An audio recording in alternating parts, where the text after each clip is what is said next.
Hi, welcome to Sig Sauer channel. This is going to be kind of like an initial impressions of the Sig Mk25. I think this will be of interest to some of you, just mainly because you know how many Sigs I fucking own. Just kind of my initial thoughts on it.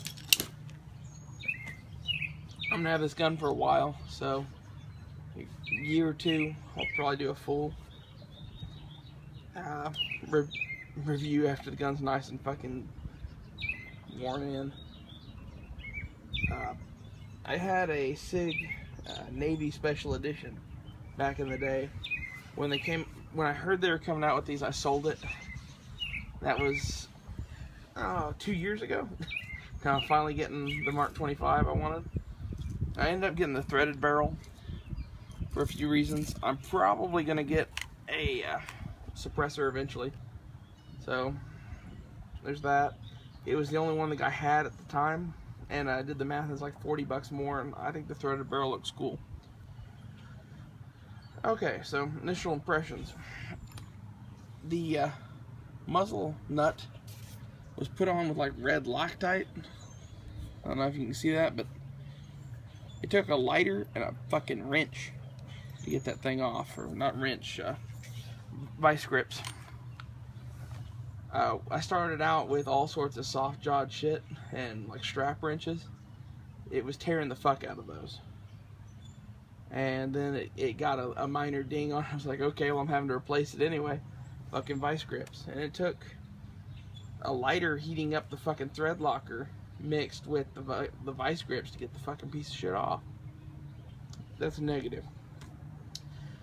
Also a negative, they put the same fucking grips on there they did the Navy Special Edition. They aren't standard Sig grips. They're kind of fucking cheap in my opinion. I don't know if this is just their new grip now, that's all they do, but they fucking suck ass compared to all the old Sigs I had. And the main issue with them is that on the back here you can feel this shift while you handle the gun. Shooting the gun, you don't notice it because of all the recoil and blast and other shit going on, but you know, if you just pick up the gun, you notice it. It's very noticeable. The little anchor engraving hasn't changed. That was pretty cool back in the day, pretty cool now. The little sticker thing is new. I'm still deciding if I want to tear that off or not. The mags are interesting. Back on the Navy Special Edition, it came with Parkerized mags that sucked. Okay, these are made in the US Sig mags. I would guess these are what they're actually getting issued with nowadays. They're not Metgar. They're still 15 rounds, which we'll get to that in a minute. They're good magazines. It's shocking to me that the $1,000 Sig came with shitty magazines for years and years and years. At least these work.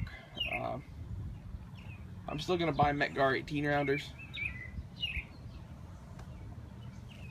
Anyway, it just did something funky, so I don't know if you just missed some of that or not. Apologies if you did. I'm still gonna buy some Metgar 18 rounders just because they're better mags. They hold more ammo, and they don't have this fucking lip on the front of them, which is stupid. You don't need the shit. Night sights. Sig makes awesome night sights. I like the XS big dots I have on this thing a little bit better, but as far as factory night sights, Sigs are about the best. I took this out and I put 100 rounds through it the other day. I went to the range, so I took all 3 of these guns out.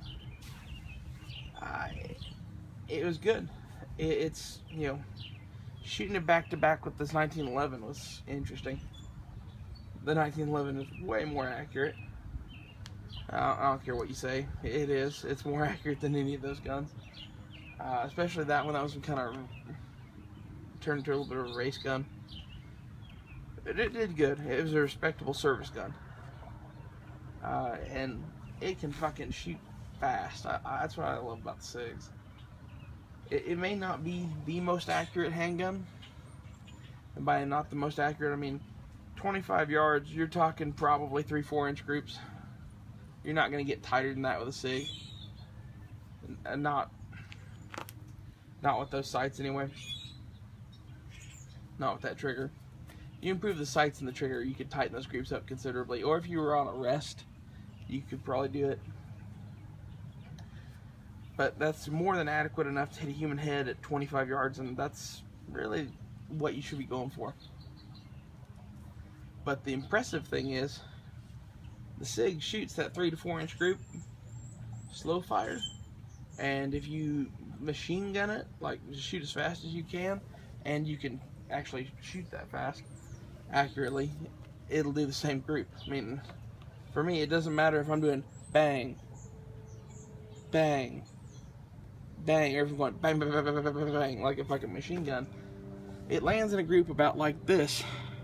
Sorry, about like this, downrange. That's why the Sig is awesome, pretty much.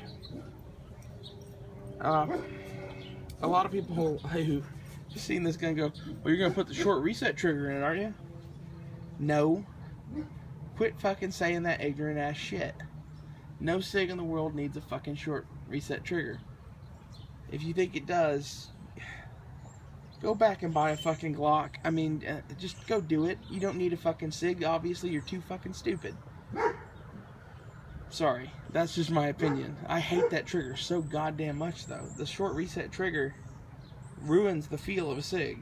That's why I hated the M11. And to me, it's not worth replacing the fucking trigger. I'll just buy one with the right fucking trigger in it. That's the main thing with Sigs for me is, you know, 1911s, Glocks, I'll tear apart and I'll do whatever to them. I don't like going inside of Sigs. It needs to be right from the factory. It always is, at least in my experience. I've had a couple people here lately go, well, those Exeter Sigs suck. Well, everyone I've ever had was awesome, so that's all I can speak to.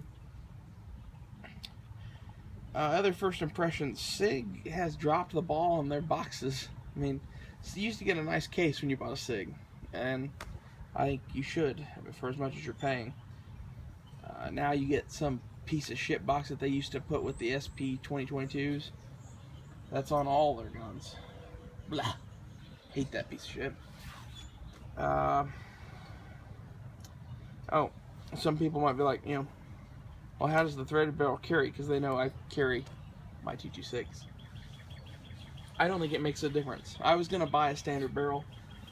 It's like 190 bucks, something like that. Fucking expensive. And I carried it a couple days with the threaded barrel just to see. And I'm just going to do that. The threaded barrel is just as easy to carry as the non-threaded one. My leg has gone to sleep here. Yay.